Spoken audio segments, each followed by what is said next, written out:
Welcome to Extraterrestrial Reality.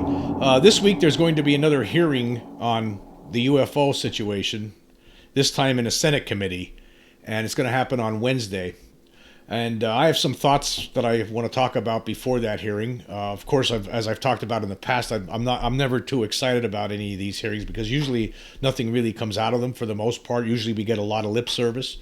And then this one coming up is going to be the director of the AARO, the All-Domain Anomaly Resolution Office. Dr. Sean Kirkpatrick is going to be answering questions to a Senate committee on Wednesday. And maybe this should be interesting. Maybe he'll maybe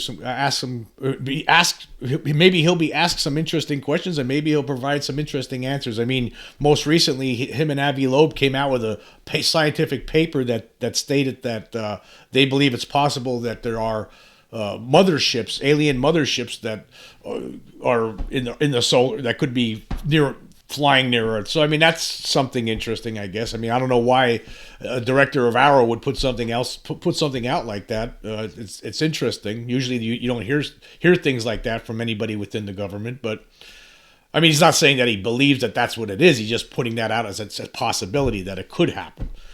But anyway, there was an interesting article that an opinion piece written by Marek von Reinenkampf for The Hill. This person usually puts out some good UFO articles in The Hill, opinion pieces. And there was one today. It's called 10 Key Questions for This Week's Historic UFO Hearing. And he says here, I'm not going to read the whole thing, but I'm going to skip through some of this and we'll get to his 10 top reasons. And he says, a bipartisan group of lawmakers is doubling down on solving the decades-old UFO mystery. On Wednesday, the Senate Armed Services Subcommittee on Emerging Threats and Capabilities will hold the second hearing on the phenomenon in over 50 years.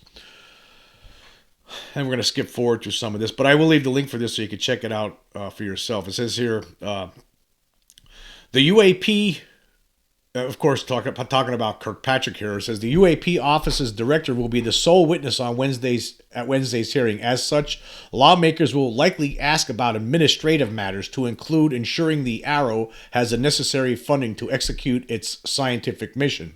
For their part, Republican senators are likely to sharply criticize the Biden administration's response to the Chinese surveillance balloon shot down off the U.S. East Coast in February. I don't care about the Chinese spy balloon. It doesn't matter which administration we're talking about here. There's Chinese spy balloons always flying around. What happened with the last Chinese spy balloon is that some people saw it and then made a big deal about it. And then Republicans said, well, look, Biden ain't doing nothing about it. And then Biden had to do something about it, but they still complain. It's all just political nonsense. The Chinese spy balloon was nothing.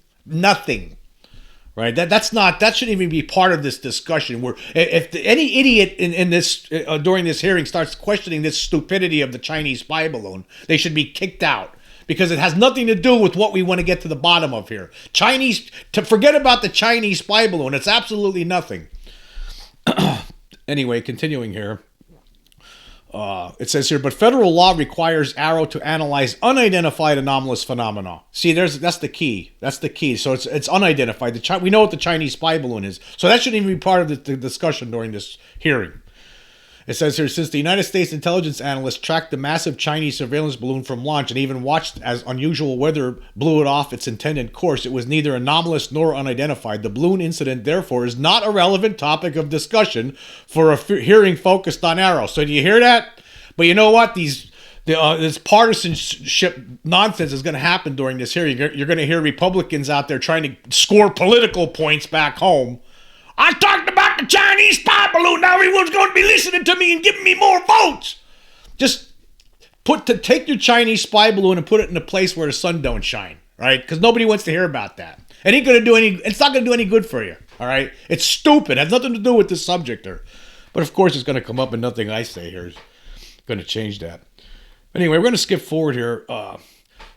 The writer posed different questions, 10 different questions that should be asked to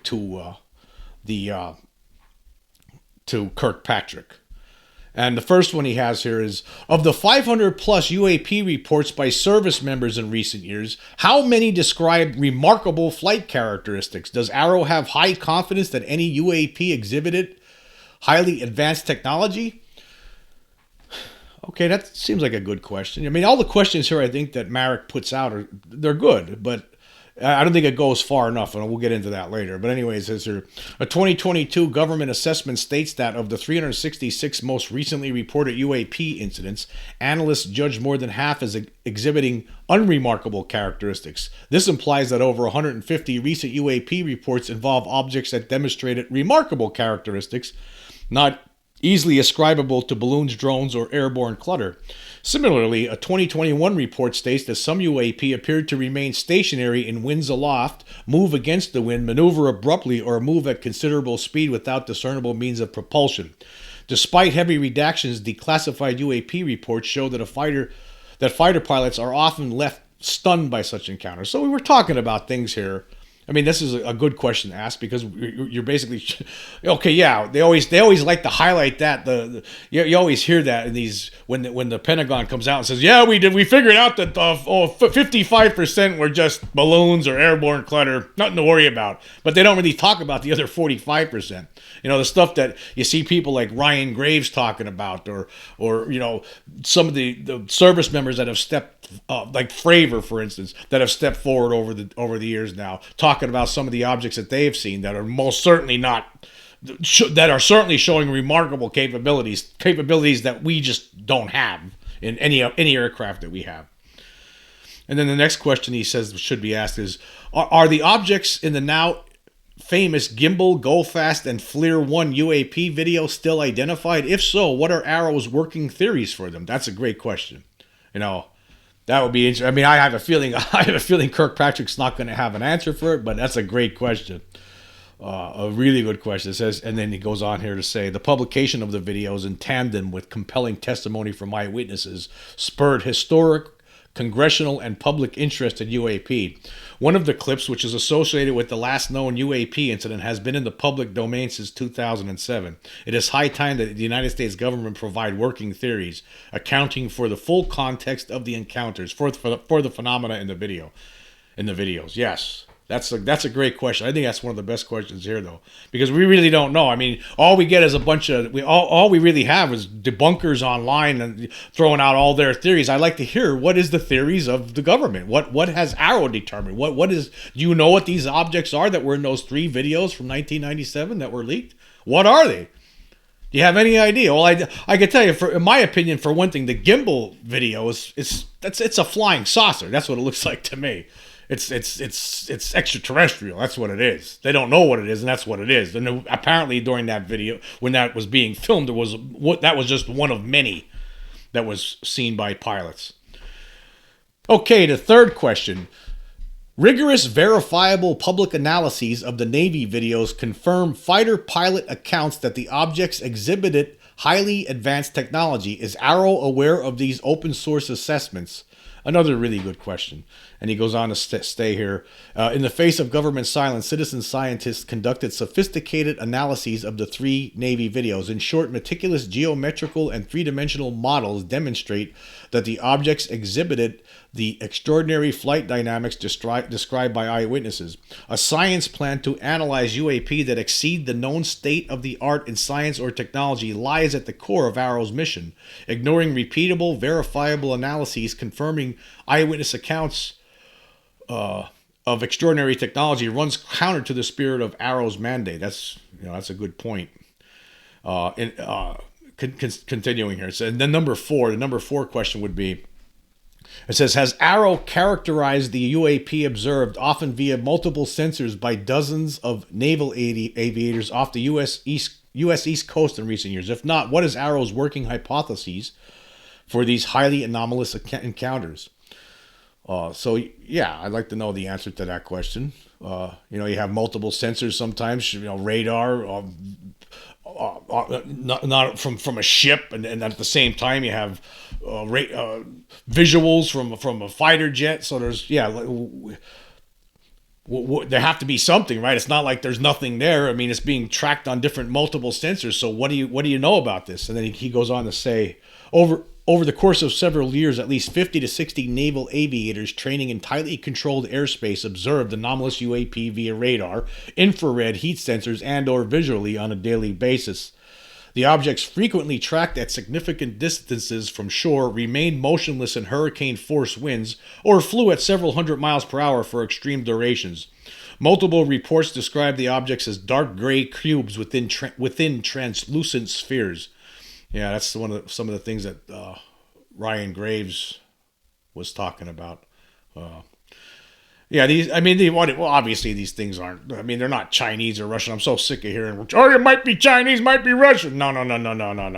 They don't have stuff like this. No. Nobody does. No, it's just not possible. Continuing, number 5 question, it says, in a striking development, AARO Director Dr. Sean Kirkpatrick recently co-authored a scientific paper theorizing the extraterrestrial probes may be drawn to water on Earth's surface. To what extent did recent UAP encounters, the most compelling of which occurred over water, inform this groundbreaking paper?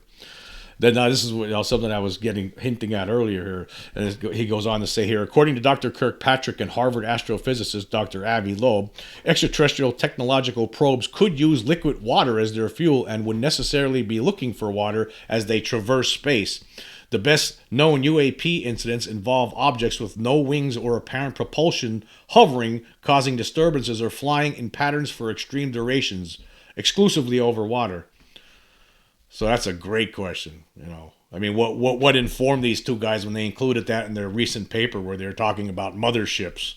What made them? Do they have any sort of evidence to prove that this? Did there's something that they see? Make them realize that this is what's going on, or is it just merely a theory as they state in the paper?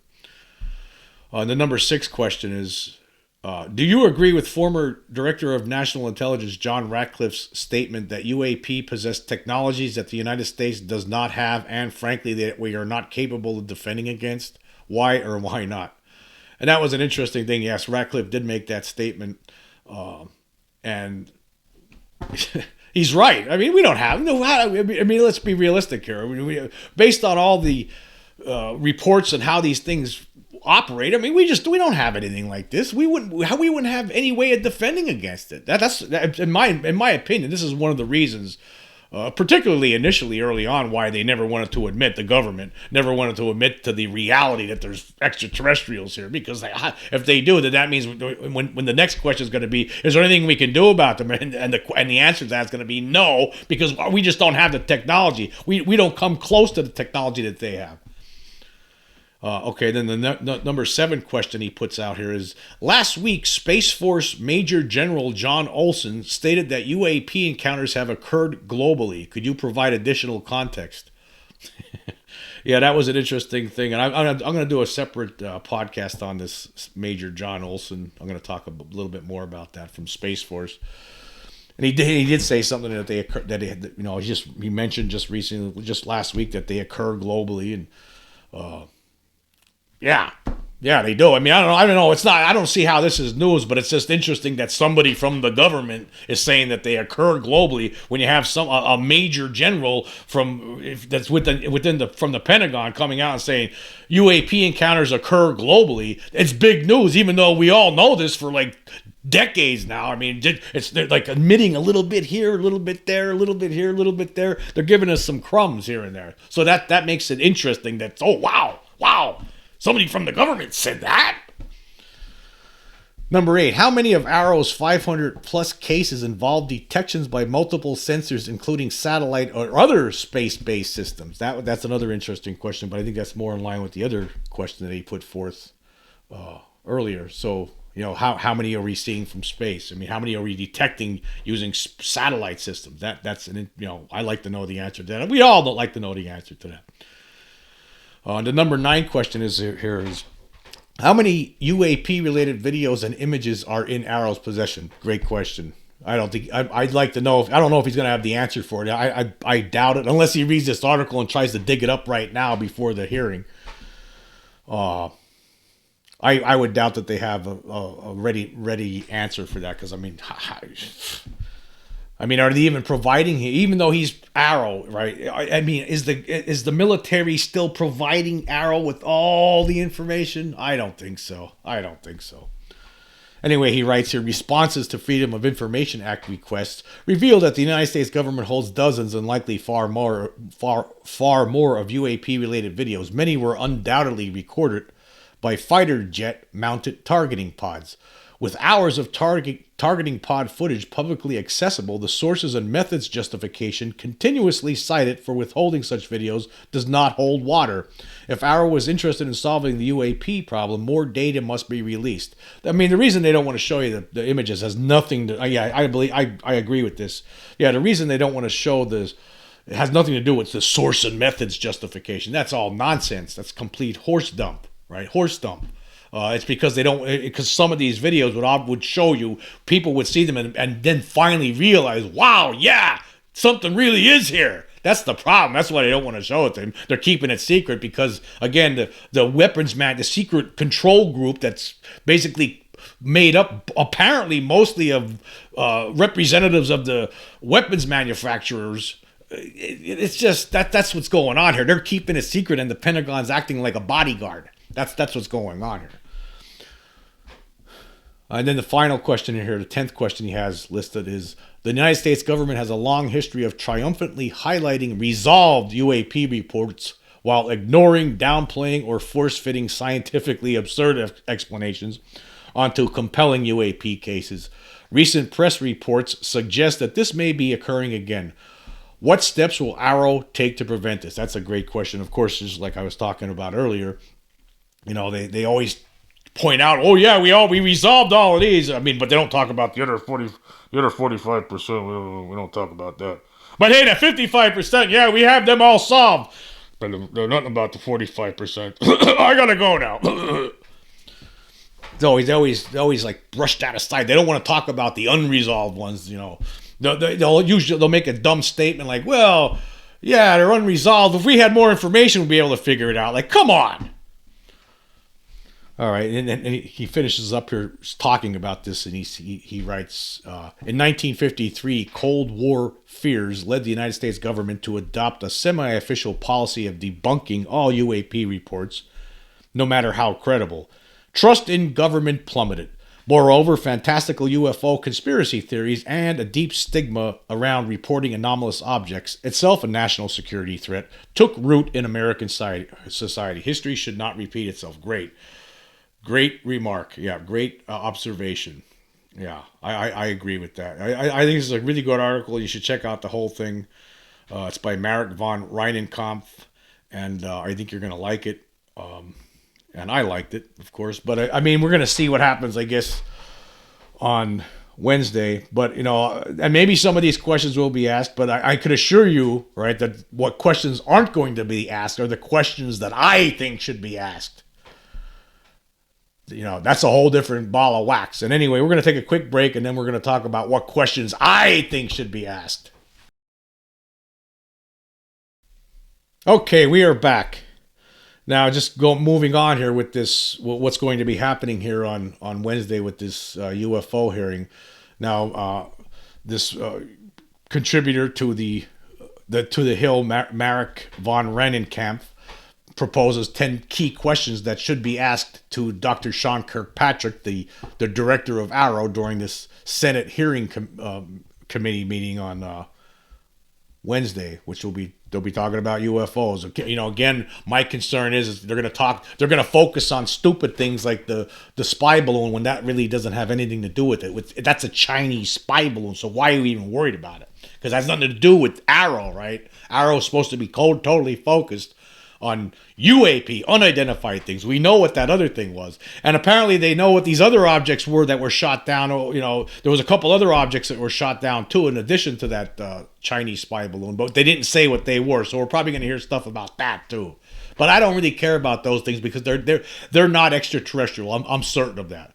Right? They're not extraterrestrial. All of that was a big, like I talked about when it was happening, all of those things was just a big show. They use it as a big show to make the whole UFO topic look silly. Because the Pentagon doesn't want to talk about this because the people that are controlling the Pentagon, the secret control group, which is made up of greedy weapons manufacturers that want to study this in private and keep the whole reality of extraterrestrials away from the public still after all this time, right? Because they don't want people to know about it. They want people to forget about the extraterrestrial reality. But again, I'm so sick of this stupid game like I talk about all the time. But again, the questions that I think should be asked during this hearing, this is the kind of questions, if I were there, right, if I was one of the Senate members, I would be asking questions like I'm about to present here. And let me know what you think. Like here would be one of the questions I would ask. I would say, many Americans have encountered up close flying machines that obviously weren't manufactured by Earthlings and are most certainly the products of an advanced non-human intelligence. Do you know anything at all about these objects, or is the secret control group keeping a secret even from you? I mean, put that question to Kirkpatrick. Do you know anything at all about this? Are they telling you anything about this? Are you lying to us? I would be very forceful with these kind of questions. Another question I would ask. Many Americans have encountered alien creatures throughout the decades, yet the Pentagon still pretends it has never obtained any proof that extraterrestrial beings are here. Does that lie insult your intelligence as much as it does for the majority of U.S. citizens who know better? Seriously. A lot of us out there are sick of it. I mean, I know that there's something here. I saw one of the objects up close, and there's millions of other people in this country alone that have seen one of these objects up close. I saw one of the beings in the 1970s. This thing was not a human being. I don't know what it was. It wasn't human, but it somehow got in my bedroom when I was a kid. And it was able to everyone else in the house was under some sort of control where they couldn't hear me. It did something to me. It caused me to pass out. And there's millions of other reports like this. Millions of other people have talked about these kind of encounters. And how many people we don't even know these things happen to that will never say anything to anybody because they're afraid of what people might think. But our government just sits back and still pretends this. And everyone's sitting, like people like me, I know for a fact something's here. Again, I always point out, like if the government doesn't know, that we are in gigantic trouble, even bigger trouble than if they did know and they can't do anything about it. At least if they do know, that means they're working on something behind the scenes. Why don't you let us know already instead of playing this stupid, idiotic game? Another question I would throw this out to Kirkpatrick. I would say, you're a smart guy, so you do realize there is a secret control group keeping the extraterrestrial reality from the public, right? You're smart enough to understand that, right? I mean, you're not a dummy, right? So you know there has to be a secret control group, right, Sean? There has to be. You know that, right? I mean, you can't be that stupid. I mean, I would say this is if I was on that Senate committee, this is the kind of stuff I would be saying. Not this other stuff that Marek. I mean, yeah, some of those Marek questions are really good, but I would take it a step further. I would also ask him this. I would say, can you provide a list of names of people in the shadows that you suspect are responsible for the ongoing cover-up? I would like to know. Yeah, seriously. I would like to know who in the background do you think is pulling the strings on this one? Who is causing all this nonsense? Who is the one who's behind this that you think? Give us some names. You have to think, now that you're the director of AARO, you got to know something. You can't be that in the dark, right? You got to have some suspicions at least, maybe even knowledge. Another question I would throw out there, I would say, where do you believe the secret control group is hiding alien bodies, recovered ET craft, and possibly live aliens? Yeah, I mean, he has to have some idea, right? I mean, is it Area 51, Wright-Patterson Air Force Base? I mean, maybe there's some new location nobody knows about. Where do you think they're hiding this stuff right now? Where are they keeping it? Is it still at S4 or, somewhere out there in the Nevada desert? Where do you think? I mean, you have to have some clue, right?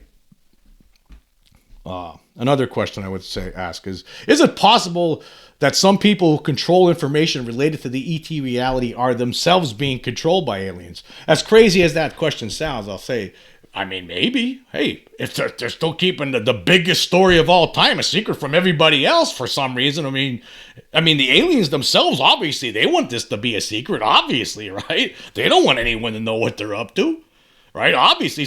And then you see our own government's doing the same thing, and you wonder, well, why would they want to keep a secret? Why would they want to play the aliens game and to do the same thing to us? So maybe they're being controlled. I don't know. Or do you believe the cover-up is simply due to human greed and a thirst for power? Could be just that. Human the way we are, or just could be that. I don't know.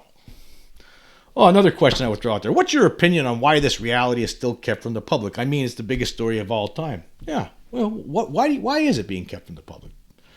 Have you ever been personally shown any proof of the extraterrestrial reality by the secret control group and were told that you're not allowed to ever talk about it? I mean, I know you were if that's true, yeah, you were told never to talk about it, and probably signed an NDA or who knows what kind of threats you were, if that was true. But why don't you just say it here in the public now? I mean, who cares? Let's just get it out. Be a hero. Another one would be, who are you working for, the United States or greedy weapons manufacturers?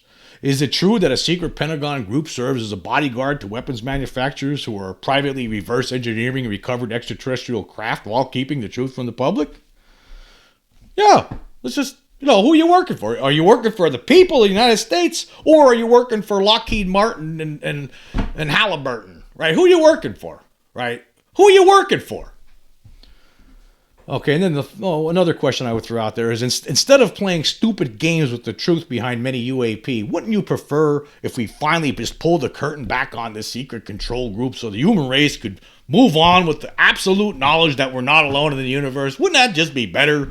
Just to, get over this already, to, get this, finally, bust that balloon. Let's get out of this already. Let's finally face that elephant in the room here and just, let's get it over with. Wouldn't it be better just for the human race to move on already, and just so we could advance as the way we're supposed to, rather than playing this idiotic, really idiotic, dumb game? I think so.